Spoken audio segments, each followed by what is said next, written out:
Good morning, guys, and welcome back to Married with Media.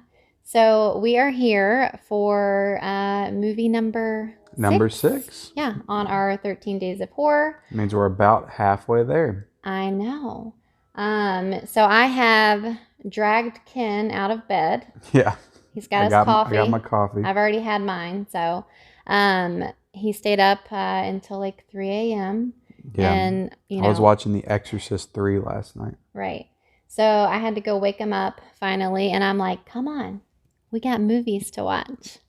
So, because like Wednesdays are our like a day together without the kids because they're at school. So, yep. So what movie are we watching today? We are watching a Stephen King adaptation. It seems like that's all we're watching because he pretty much did everything. That's true. We're watching Misery, directed by Rob Reiner, and I got this awesome Scream Factory edition. This cover art is insane. I love it. Love it. Really? Okay. Yeah, it's one of my favorites. So this movie did come out in 4K this week, but I resisted and I didn't pick it up. Yeah. Because I like this version, so I'm good. Okay.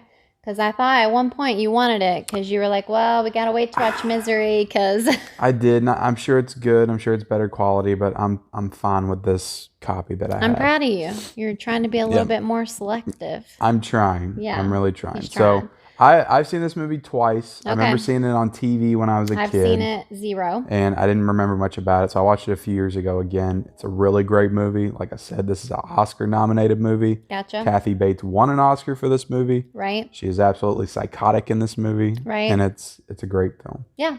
So I'm actually excited to see it. I know Kathy Bates can be a really good actor. Oh, she's one of the best. Actress. And so, yeah, I'm excited to check it out. So, yeah, let's get to it. Let's get to it. All right, guys, here we go.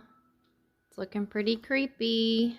All right, so we just got done watching the film Misery with Kathy Bates, James Caan. Is that how you pronounce it? Con or Can? You're asking the wrong person. So that was the third time I've seen it, but watching it, like, there was a lot of things that I didn't remember about it as we went through it. So it almost felt like partially a first-time watch. Really? But, I mean, I know it's a great movie, and it's still a great movie to me. I really enjoyed that. Yeah. What did you think of it? Yeah, I really enjoyed it.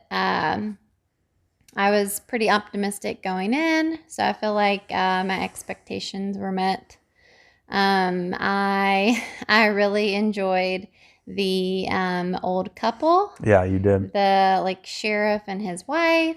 Yeah. The sheriff, I was telling him that the sheriff was in a, I think it was I don't know if it was a show or a movie. I don't know. I'd never seen it. Yeah, but Anne of Green Gables, the original one, I think it came out in like 1985. I used to watch that at my grandma's all the time, just like on repeat. And he was like her, I think, adoptive dad or something.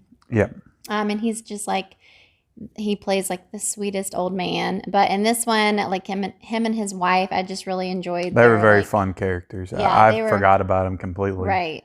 Yeah, they were just, that typical like couple kind of bickering at one another, but like playfully, not like mean, like you can tell that they love each other. And so anyway, I just enjoyed them as like side characters, but it definitely wasn't scary. I try to tell you that going in. Don't expect it to be scary. Right. It's more or less just I would describe this as a psychological thriller, I guess. Yeah, I would more too. So than a straight up horror movie. Right, I agree with that. But it's still kind of in that genre too. Yeah. But I mean, Kathy Bates is great in this movie. I think this is one of the best performances of the 90s. I mean, she did win the Oscar for this role. Gotcha. James Caan's pretty good in this too. Yeah, I feel like he's good too. Which you didn't know. You were like, that guy's in this? Because we know him from Elf. I think that was the first thing I ever saw him in back in 2003. But like, he's been in tons of movies. He was in The Godfather. So, I mean, he's been acting for a very long time. And this was definitely one of his biggest roles, I would say, in his career. So, but yeah, it's just a really good I guess, kidnapping movie. Yeah. Which kind of keeps him holded up. Psycho, obsessive. Yeah. You can tell Stephen King had a lot to say. Maybe he was having his own issues with some fans that were obsessed with his work at this point, and that's why he wrote this novel. Right. Probably not to this extent. I don't think Stephen King was ever kidnapped or anything. Right. Or maybe like his, I don't know if you would say he's sick-minded, or maybe he like secretly wished that it would happen to him. I think there's a lot to say here about stuff that's still going on to this day, about like just fans that get so obsessed with like a franchise or a story or a series, that they get upset about the directions that it takes with like certain characters, or that they forget that the author or the creator or whatever is like a real person. Yeah, and it's their work, like they're deciding the fate of these characters and stuff. So it's the same thing that happened in Game of Thrones a couple years ago. Yeah. People got really upset about that ending. People just got to learn that it's in the creator's hands. Whatever happens. It may not be what you want, but it's what they it's what they made. So you got to deal with it. Yeah. So do you remember what you rated this movie? I think back when I watched it a few years ago, it was, I don't know, this was in the very early days of me reviewing stuff on Instagram. Yeah. So I'm sure I gave it like a 9 or something. Right. Like a 9 out of 10. And I would still give it, I would give it about a 9 out of 10. Okay. I think it's a slower movie, I think, in parts. I still think it's great. Yeah. But it definitely kind of lost my interest there a couple of moments. Gotcha. I do think it's pretty engaging throughout, but yeah. I don't know. I think you're going to be really shocked, but I'm gonna give it a 9.5. Damn, that's high praise. Yeah, I really enjoyed it, and I don't know. And Rob Reiner's direction, who I was talking to you about before, he's done so many great movies.